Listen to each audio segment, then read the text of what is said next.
take it, take it. I think we're gonna stand. Min's a professional. She's a professional MC, so she stands all the time.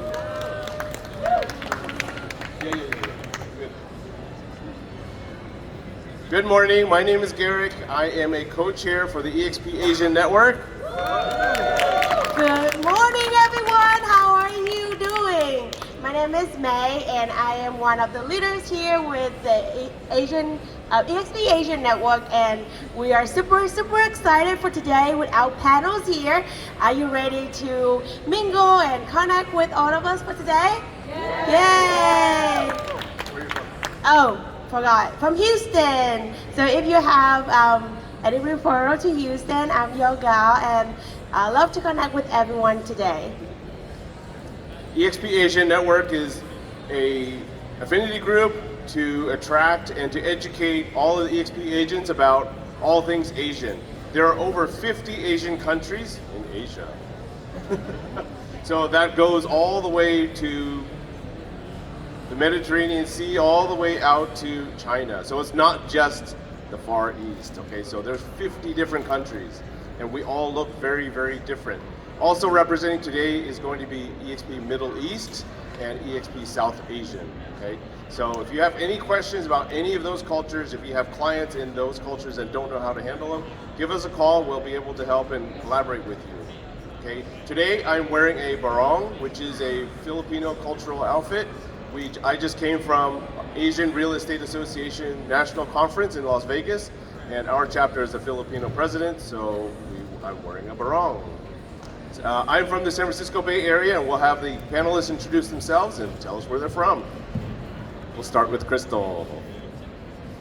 Hi everyone, my name is Crystal and I'm from Salem, Oregon, original from China.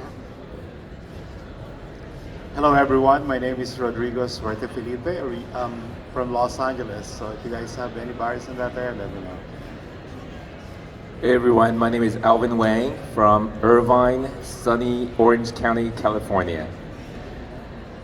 Good morning, everyone. I'm Tan Tran from Dallas, Texas, originally from Vietnam.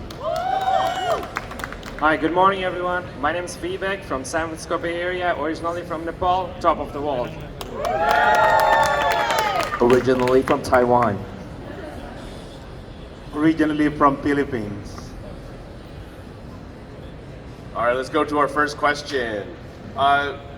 These questions are one EXP related, so it's like how is real estate and how does our culture mix together? So how has your cultural background shaped the way you approach real estate? I think this first question goes to Rodrigo.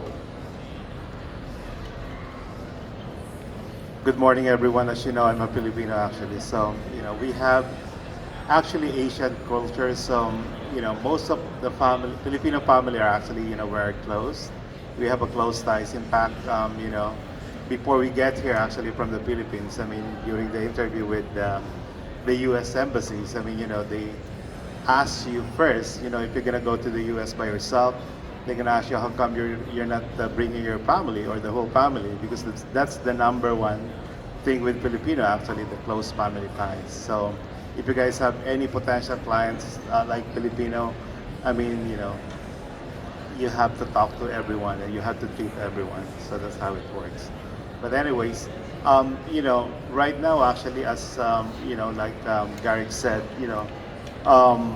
the Filipino, many Asians actually, not only Filipino, are actually buyers are increasingly interested in multi-generational, homes, because like us, we have a close family tie. So sometimes our parents are actually they love to adopt everyone actually, including the kids that has their own families. So they wanted to to live in one place, and sometimes they don't want to live, so you have to evict them actually to leave your home, otherwise they're gonna stay with you the whole life. So that's how actually the Asian culture works.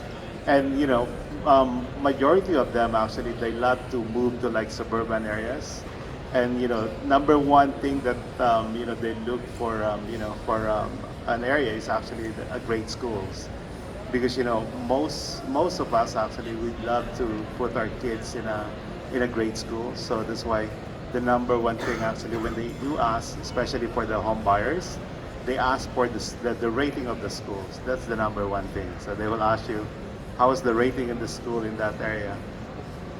Number two, actually, like, the jobs.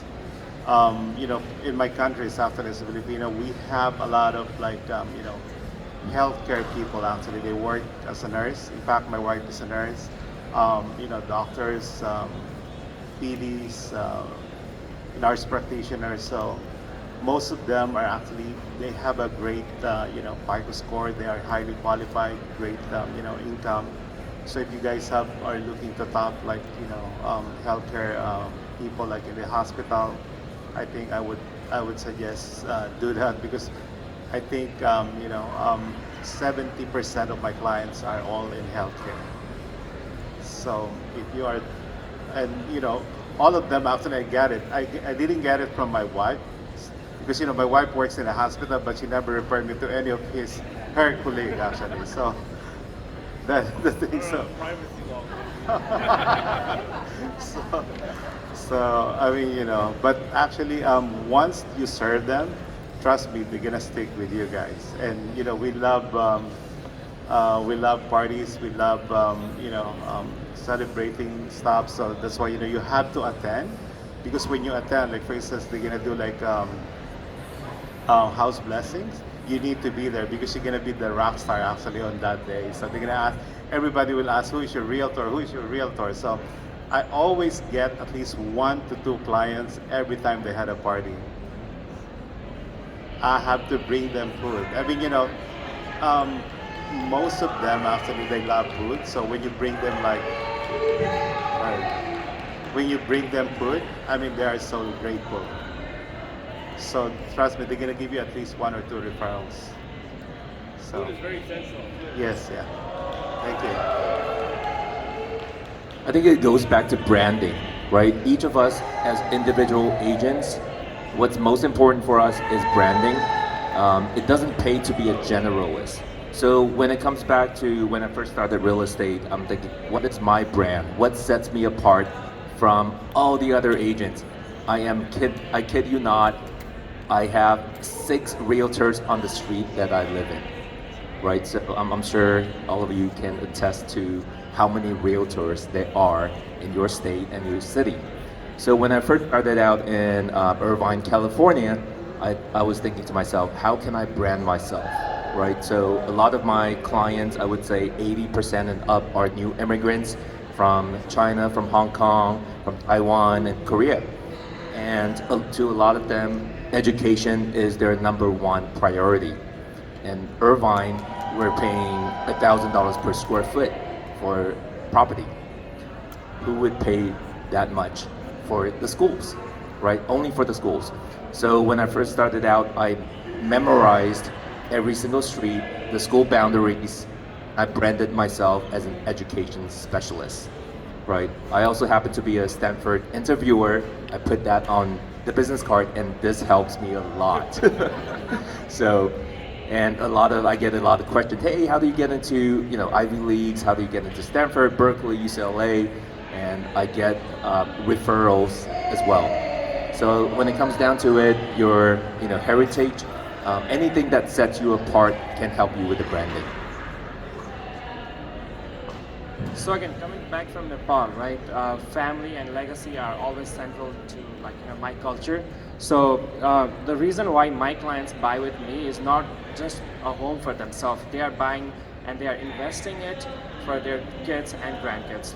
They wanna know their family's future is secured beyond just one generation. So that's the reason why they buy with me, and that's the reason why they basically choose me to be their guide in this home buying process.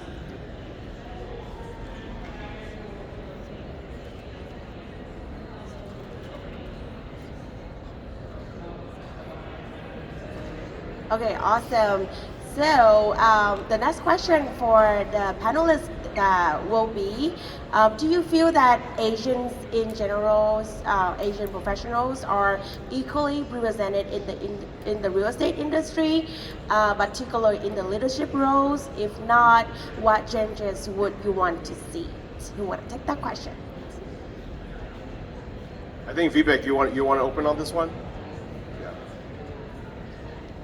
So, being from the Asian country, right? Like, there are some parts where they say, like, and also another thing is being young. Like, I've got this a lot of times saying, like, you're too young to be in real estate. So, like, what value I bring to the table, that's the reason why you get hired, right? So, like, it's not just being Asian or, like, being from a certain race that kind of limits you. So, I think that's more of a limiting factor that you put for yourself. But if you just throw it out there, then you can, like, be part of, like, great groups. Like, I'm honored to be a part of EXP Asian Network, the Young Professionals Network, and, like, so if you put yourself out there, I don't think there are any boundaries that you should be setting up for yourself.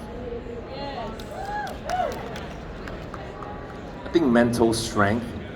There is the glass ceiling, and keep in mind, glass is invisible, right? As minorities, as women, you have to speak out for ourselves.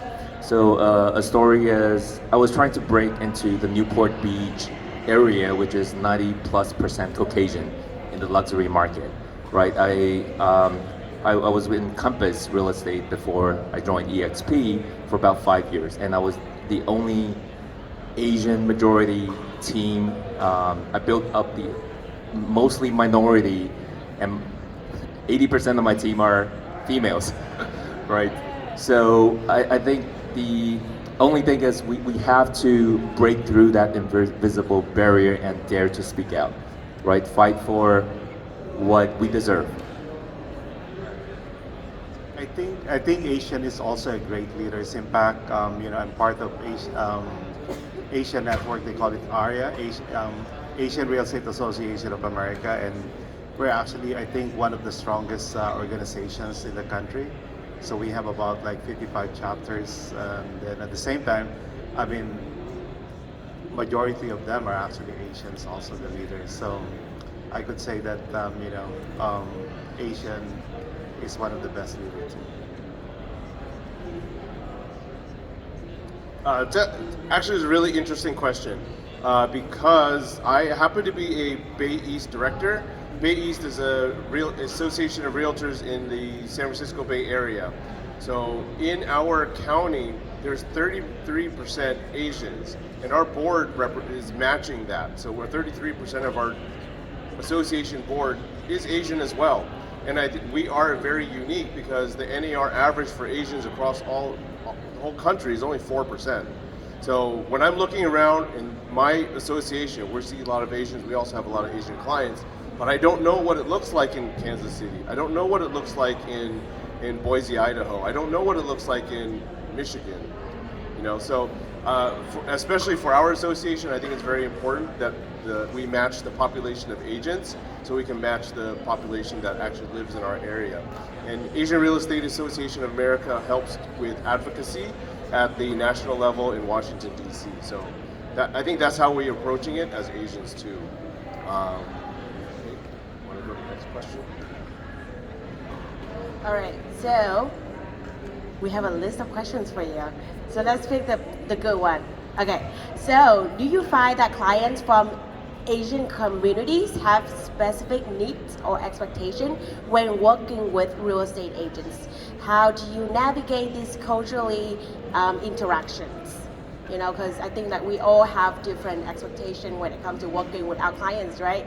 So when I'm working with the Vietnamese clients, they have their standards here, and there's a lot of beliefs, practice, feng shui in a way that we feel like would be a good area that we have to discuss and set the expectation at first. So who you wanna get started for that questions? Tan, you wanna take it? Let's go, Tan. So to answer the question, similar to what May said, every culture have unique culture belief. Where Asian feng shui is a big thing, South Asian, Chinese or Vietnamese like myself. All buyers sometimes have a special need. Sometimes it's the combination of numbers combined has to add up to a 9. It can't be added up to a 0, or it can't add up to number 4. Sometimes number 4 in Chinese is death, so it cannot be added to number 4. And so because of some of those beliefs, we have to respect our clients' belief and just don't shy away from it. right? And I mean, I personally have a client, like we sat 3 nights till midnight at the builder's office. She then drew this feng shui image on the floor plan, then convert some of the door, like open it out. Like front door usually open in, her belief is open out. So just respect what your clients believe. Sometimes it may sound crazy to you, but that's what they believe in.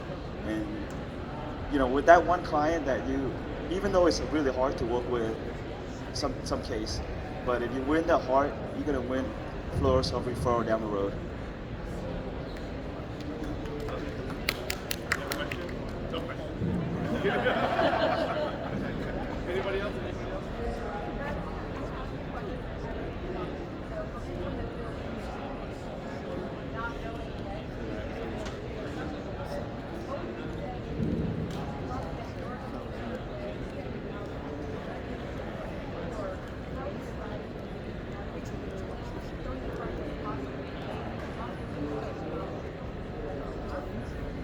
Well, you know, so I'll repeat the question. So, in the case that you don't feel very confident, you're working with a client that you feel like maybe they have, these specific requirements. How would you give advice? What advice would you give for an agent to navigate through having that conversation to show the client maybe there's some modifications that could be made? What kind of dialogue would you have that you could share that might be helpful for the agents? So in that example I shared, fortunately this builder was very willing to work with clients' needs. An individual going to build a house because they want it their own way, right? So sometimes you have to kind of listen to your clients, what their needs and expectations. Well, what Garrett just said, I mean, if you don't understand the culture, you can reach out to the Asian Realty, I'm sorry, EXP Asian Network, so that we can reach out to you to share some of our knowledge on our culture to help you understand it better. To answer your questions?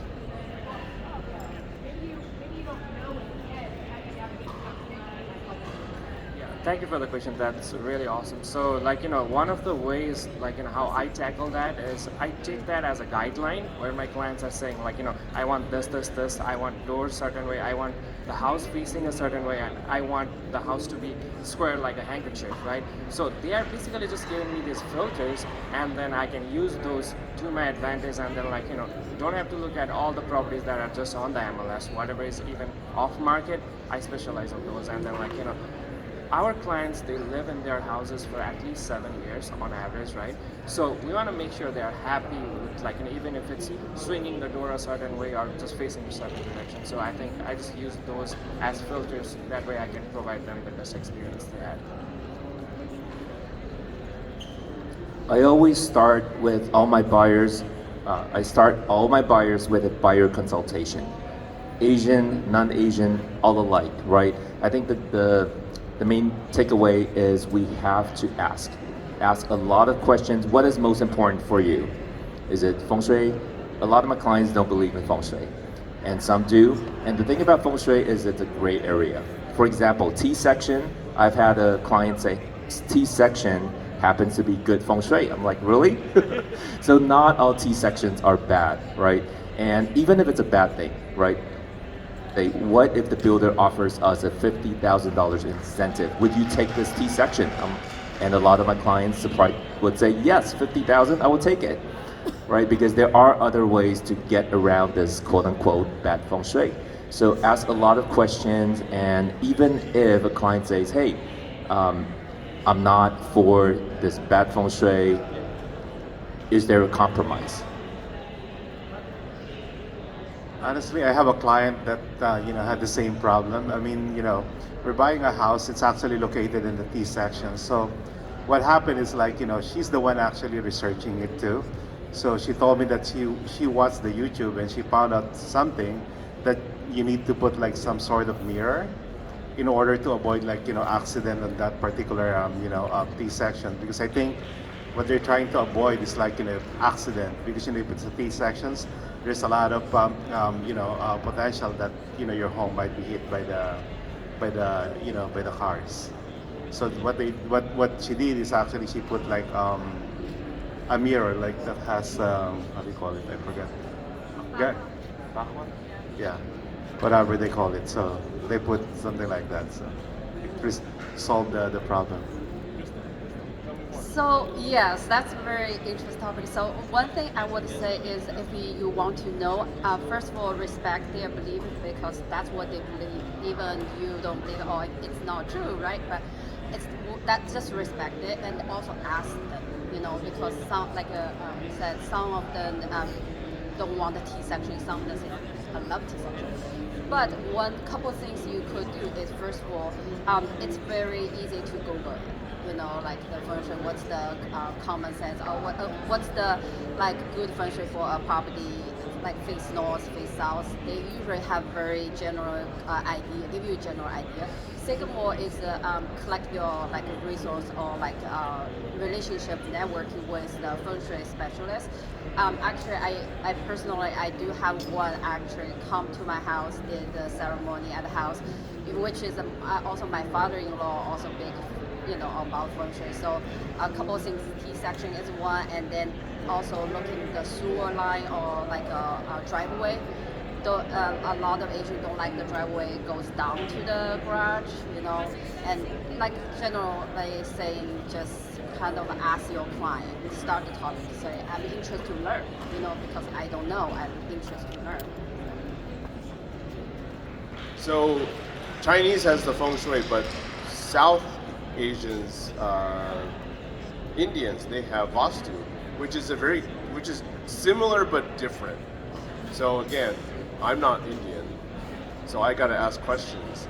And sometimes they have their consultants because the buyer might not know, so they might have to take pictures, send it to mom, or FaceTime their consultant in their home country, which is 12 hours apart. So, and then they got to get their answer. We might have to go back multiple times. Usually, when you have when you show a house, it's not just the buyer. Sometimes, like Rodrigo says, the whole family comes. So you got mom, dad, in-laws, aunts, uncles, consultant, priest. Everybody. Everybody's got to approve. Interesting story. I put a TikTok out on a feng shui thing. So when you open the front door, you open the back door. This is considered bad feng shui because when the money comes in, it's supposed to stay in the house, not blow right through that back door. But guess what? The Southerners love this because it's called a shotgun house. Because it's natural ventilation. So understanding those differences is important. Also, geographic location is important. How popular?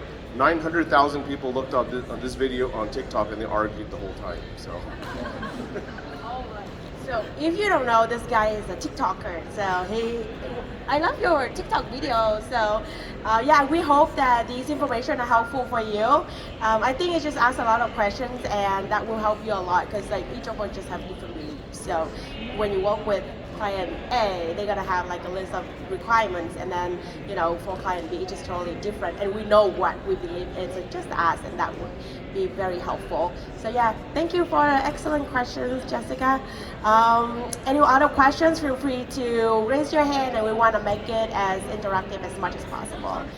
So the next question is, most of us, we have our home language is, we have English as our second language. So have you encountered a language barrier in your work, either with your clients or within the industry itself? If so, how do you navigate those challenges? Sure. So how many of you guys have ever thought to learn a second language? Or third language? So, yeah. So English is my second language, and I have a local, my dialect, so pretty much. But I literally, when I come to the United States, half of my lifetime was spent in China, half of my lifetime in here. So when I come to the United States, actually the language I want to learn is Spanish, because there is big population of Spanish. And which is, so I call hardware, so physically it's hardware, mentally it's software. My hardware is not really fit to learn Spanish because my tongue don't roar, cannot do the roars. So anyway, so in the when I get my license, I know I have a diversity client, Asian, Russian, Spanish. So what happened is I've been leveraged That's the part is that you want to network, you leverage. I've been leveraging like before is my friend, and now I have a team. I have one team member who speaks Spanish. So I just leverage their skill to cross those barriers when I have a Spanish client. And I will tell you, if you work with Spanish family, you know they love you. They will follow all their family, friends, everybody too. It's a very tight community. And then before my client has to be the person translate, but now you have your coworker, you have your teammate, you have anybody in professional in real estate can help you cross that barrier. In addition to that, actually, I think 25 years ago when I arrived in Los Angeles, I mean, I thought I was in Spain because everybody talks Spanish, so I thought English actually is the second language. But honestly, I mean, I think if you learn Spanish also, I think it's a great opportunity for you to deal with a lot of like Spanish clients. But as me actually as a Filipino, English is actually one of the elective subject that we have. So when we go to college, actually, English, we always learn English in the Philippines. So that's why most of the, if you notice, like most of the virtual assistants are actually in the Philippines because we are actually like, learning English during our college days. I don't see it as a barrier. When my client has that language barrier, I see it as a way for me to add value, right? I'm constantly looking for ways for me to add value to my clients. Otherwise, I'm just a tour guide that uses the super lot box. So when a client doesn't speak English at all, I'm like, yes. So I love it because that gives me an opportunity to accompany my clients to open up a bank account, to secure a mortgage, to go to the schools with them, to go to the supermarket with them. And guess what? During that time, I get to establish relationship with my clients, right? So they don't see me as a door opener anymore. They see me as a estate advisor. They see me as a consultant, and they see me also as a friend. So I see that language barrier as a opportunity for me to add values to my client's family. Thank you. Completely agree with you, Evan. Language barrier, some of our clients don't speak English. And oftentimes they will ask us to help them with their bills, right? We start from like applying for, changing the address, setting up utilities for clients. It's a little added value that we're at. It's not really, to some agents, not their duty, but to me it's like, okay, if I can help you, let me help you. And obviously, I've also helped train their kids because growing up, my parents speak English and I barely speak much English. But learning how to do it myself, but instead of helping my client do it all, and the kid doesn't know, kind of leverage their kid to show their kid how to help their parents. So that's an added value that I feel like I can provide to my community. Right, again, piggybacking on what you all said, right? English is my third language, so like being multilingual, I think it is a very big advantage. That way, you can basically explain each and every form what they are signing. Like basically you can be the guide not only on like just opening doors, like you said.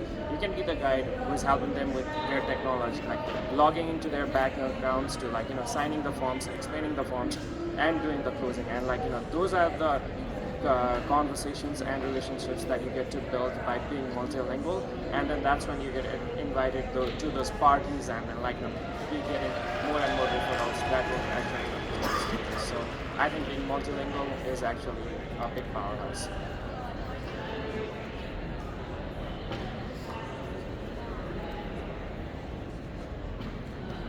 All right. Yeah. So I totally agree with everyone when they share to using your language as the values added to your clients and take advantage of that. So next question.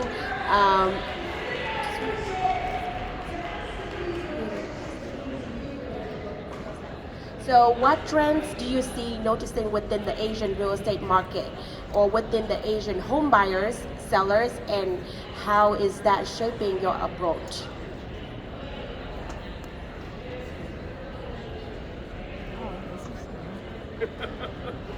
I think you asked that question a while ago. The trends? No, not that. Oh, that. You answered it partly. The other question. Okay. I see.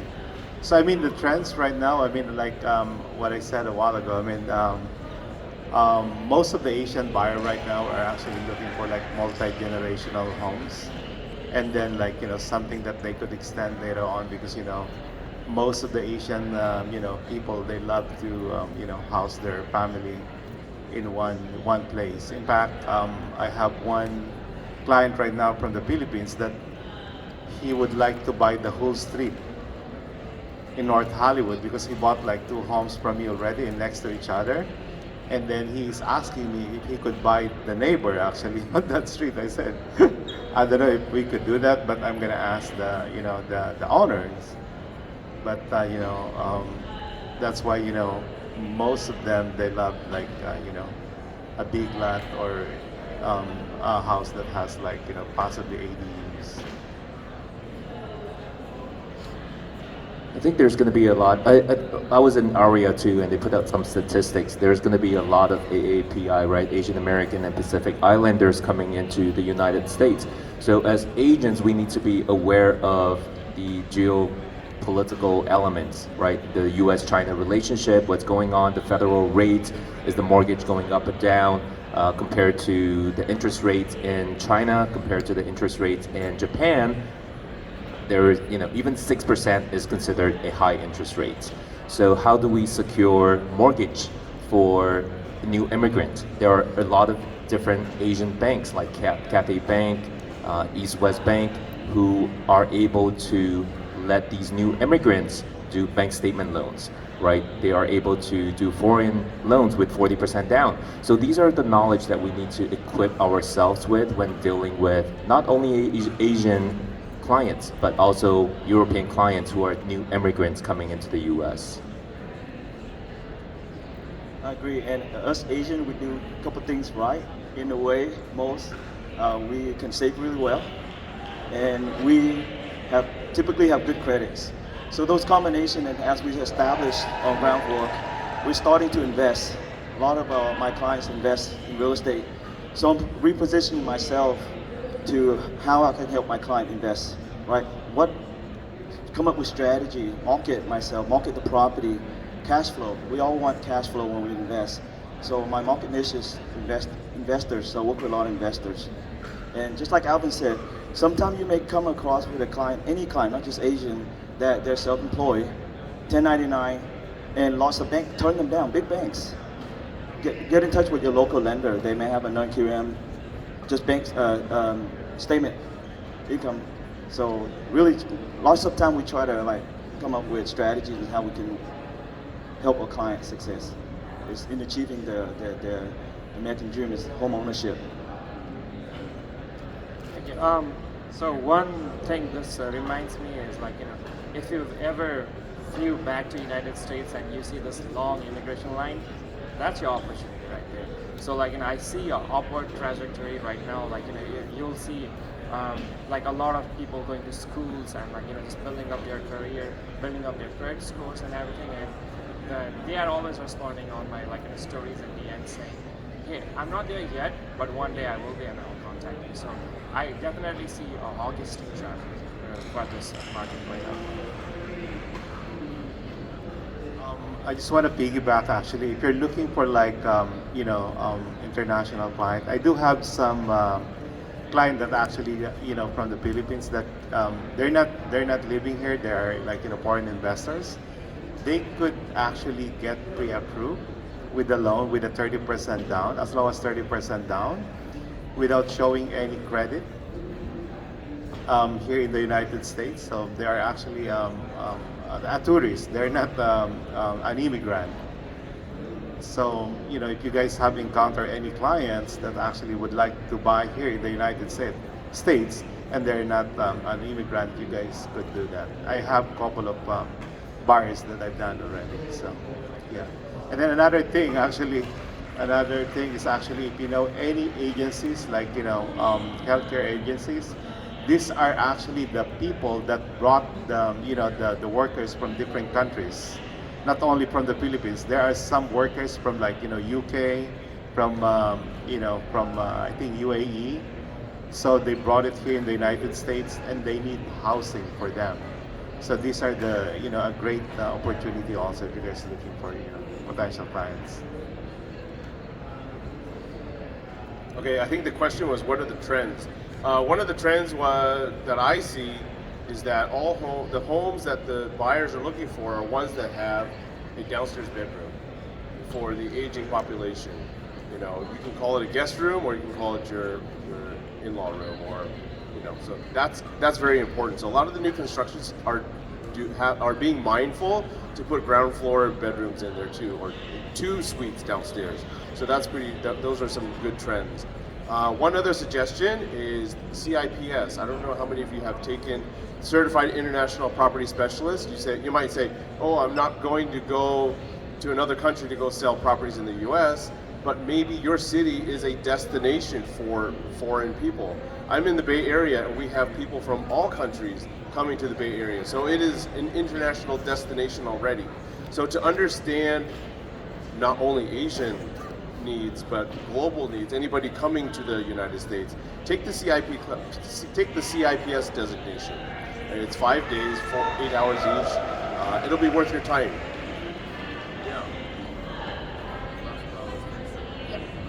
Okay, so very last question for the panelists for today.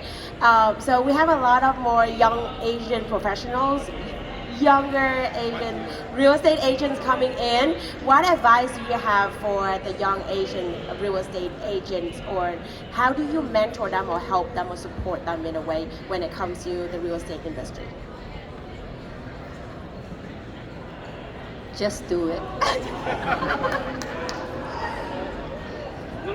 Honestly, most of the young professional, realtors, they are rock stars. I mean, this is one of the good thing about EXP. It doesn't matter what age you are, how long have you been in business. They will give you all the opportunities to become one of the top agents. One word of advice for new agents or young agents coming into the industry is that we are not only real estate agents, we're real estate consultants, we're advisors, and we have to start with our clients' needs, right? So it's a continuous learning. 12 years into real estate, I'm still learning every single day, right? Equip yourself with all the knowledge you can, 1031 exchange, commercial real estate, etc. So it's a continuous learning process, and this is what makes real estate fun. One word is passion. Love what you do. Show your identity. The love that you do, you care for your clients. We all want to win, but let's go down the finish line together. There's not a race. So there's time you may have to talk your client out of the house. Meaning, don't buy this off, right? In my opinion, like creating that raving fence, you can go out of your way to benefit your clients, they see it. Just like Will mentioned yesterday, unstoppable hospitality, unreasonable hospitality rather. There's things that you do that may be so small that impacts them greatly. And building that raving fan, the culture and the service that you provide, make it unique. Make it like not a rush. Don't look at yourself as a salesman. Like Alvin said, we're a consultant, we're an advisor. When you don't look at it as a sale, take it like as how you can benefit your client, best benefit them in any way, then you win their heart, and many refers will come down the road. One of the sayings that I go by is like, if you want to go fast, you go alone. If you want to go far, you go together, right? So my big advice for anybody who is joining recently, or like, if you're young in the profession, young at heart, find a community where you can use them as mentors, right? So for example, if you look at EXP, we have these different communities, and like, be part of those communities, what represent you, like the Asian Network, and then like, especially if you're young in this industry, come join the Young Professionals Network. That team, they will come and help you. Yep, so that's all. Questions from the audience? Q&A time. All right, questions. You guys kind of touched on this, and it was really fascinating to me how you guys were talking about the different cultural aspects. So how, as a Caucasian woman, can I best ask those questions if I do have an Asian or South Asian or Middle East client approach me about these things? How can I approach that in a respectful and honorable way? Great question. You want to take it? Just piggyback to Alvin's message earlier, buyer consultations. Ask them what's their needs. What's your culture belief? What are your needs? Or is there any certain home or belief that you have where that home would work? If you know it in advance, you can help them find the right home quicker, smoother. Where there's no reason to show them a house on the T intersections when you already know that in advance. The T intersection in Asian culture is more, I believe, of bad luck. Obviously, it's the safety as well, but it's the main reason is bad luck. So you know those in advance, do your searches in advance. You have certain directions. Look at the map to see where the house is facing first before you go out there and show. Because if that's all they already give you their criteria, like to my friend's point, then there's no need to go down the rabbit trail and waste everyone's time. I think one of the best advice also is like, when you meet your client, you have to ask them what do they really need, because that is the key actually. Most of the people actually who arrive here, I mean, they also like speak English, but sometimes actually because of the language barriers, I mean, sometimes Caucasian actually you guys speak fluently and a little bit differently. I mean, sometimes we talk to you guys, but you don't understand us. We understand because but if we talk to each other, like Asian to Asian, we understand each other. So although it's the same English, but still there's a little bit a language barrier. So that's why when you sit down and talk to your client, just ask them, guide them. Pretty much it's the same thing. There's no difference. So I have 2 points. First of all is like financial, usually the first subject you have to find out if they are qualified, what the financing they do, right? I start with the joke, do you hiding your down payment under your mattress?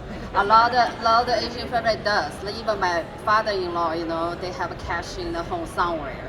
So it's joke, but kind of say, hey, financing is the touch subject. And second of all is leverage. I'll go back to leverage. Right now, actually, I'm actually co-aging with other agents who don't speak Mandarin, and I'm pretty much kind of interpreting because I'm not going to drive 4 hours, 5 hours to help the client there, right? So, but that time he's there and he needed help with the communication, just leverage it. And when you bring in an agent speak their language, the question is not as tough as to ask. Because the way we translate, as a licensed agent, we translate it more smoothly as their mother language. One, Middle East is not here to discuss, but there's something called Islamic finance. So if you have an Islamic client, they don't take loans from your conventional bank.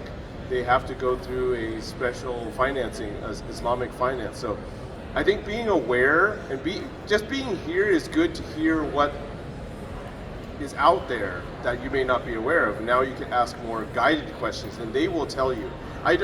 Obviously, I don't know Islamic finance, but my client will tell me. They'll let me know about it. I'll know to ask. So I think that's where it starts. So being here is great. So thank you.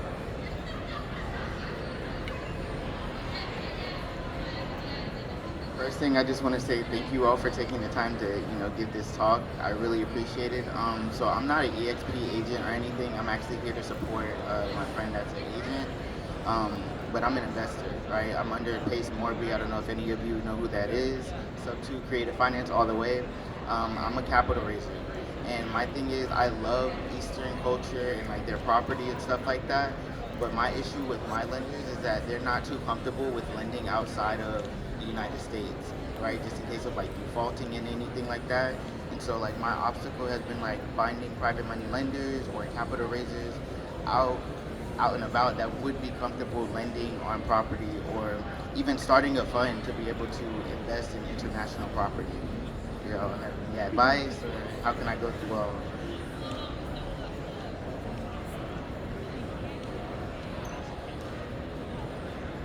Honestly, I mean, it depends on which country are you going to invest. But because different countries they have different restrictions and qualifications for the buyers.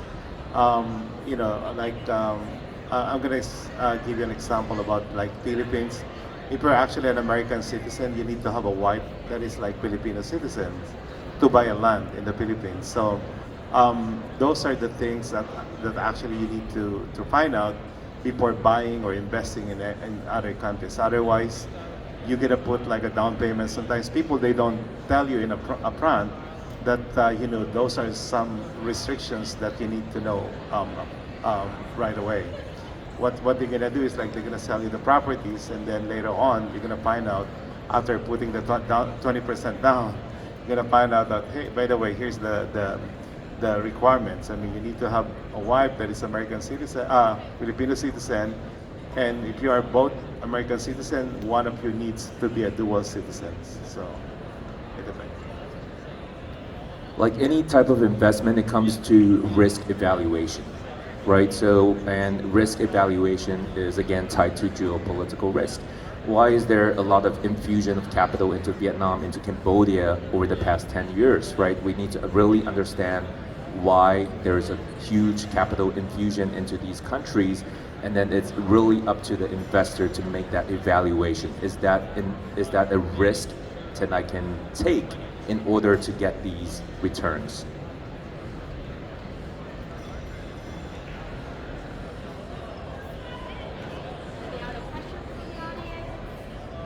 Yeah, we're 5 minutes.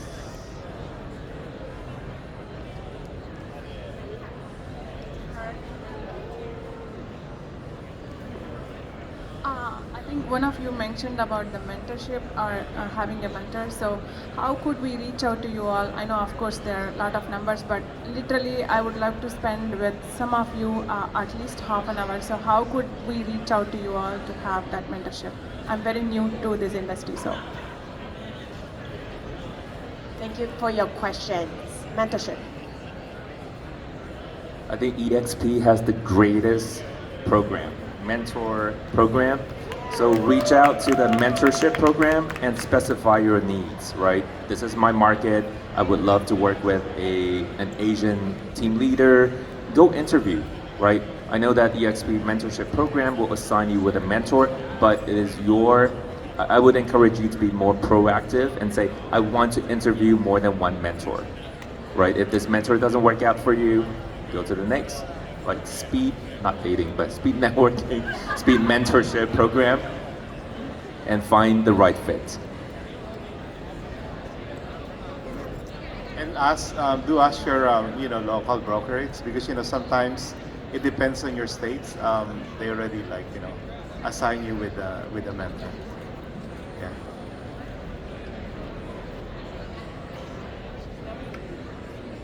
All right, what's your question? I just had a follow-up question. Comment about Islamic financing.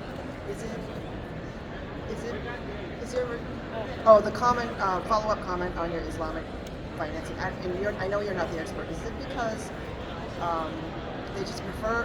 Is it restriction in the U.S. or is it because it's just preferred by that culture? It's preferred by that culture. So it's the way that the money is handled. So you're not borrowing money.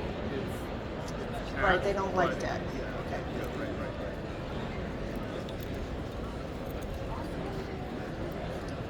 Thank you guys. This was really, really empowering. So I am actually 3% South Asian. Not a lot, not significant, but I know that I overheard a few people even kind of mentioning in the audience, how can we get involved and be proactive in the resource groups here available at EXP? What's your advice for that?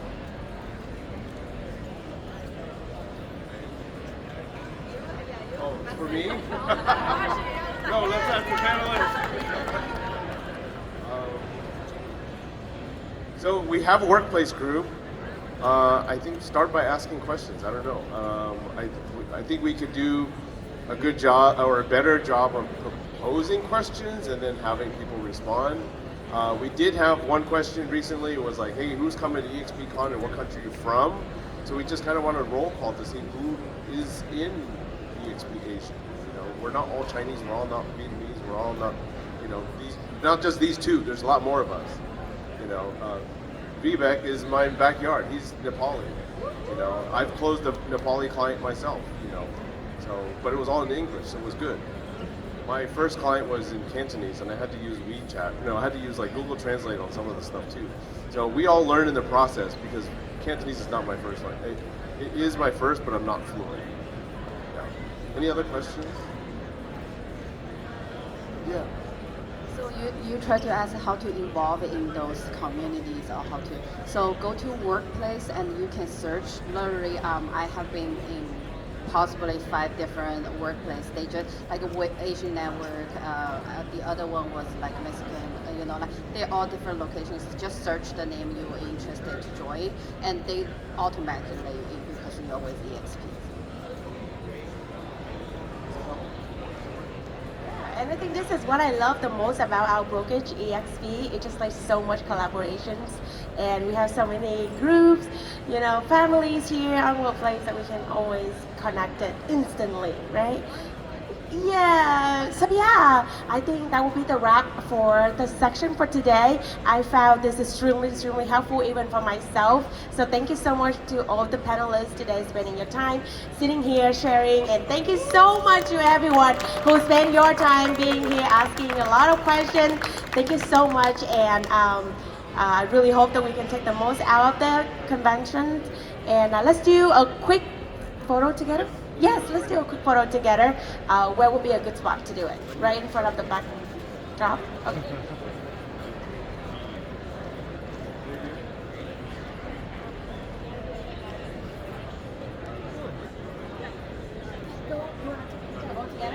Yeah, let's picture together. Panel first.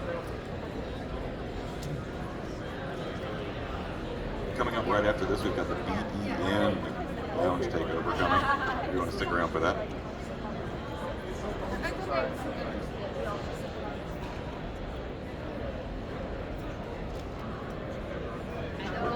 Look at all of them.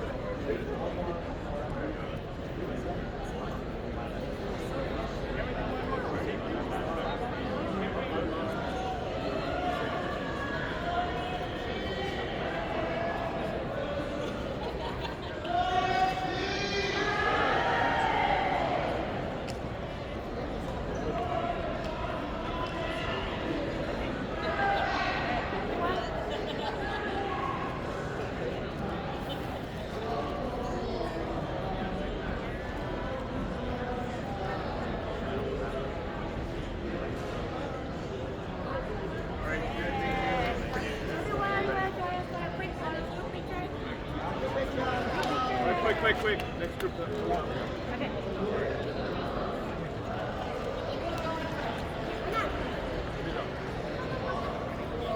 Cody. Thanks, Cody. You're welcome. Thanks, Cody.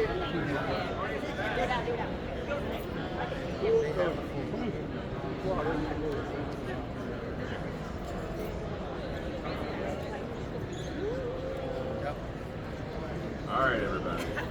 Just posted the Asian group. Y'all look great. Thank you. Thank you. Hi.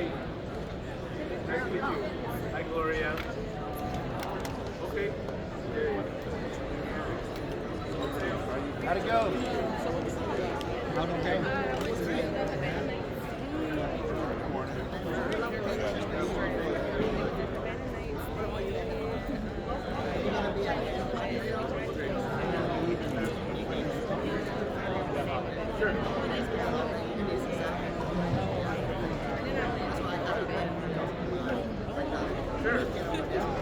Hi, so what's going on in here?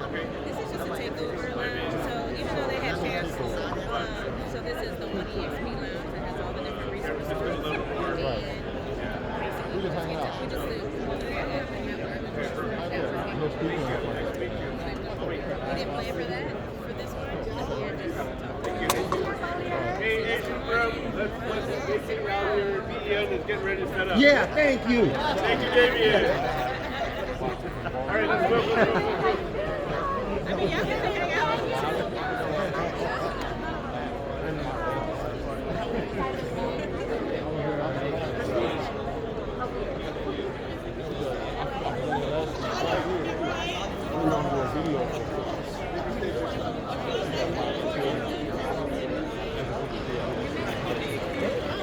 Me personally, I used to do videos with me a long time.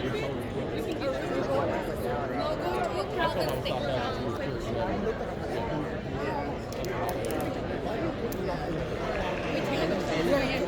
Will you help me with that? Hey, Ellen. Yeah.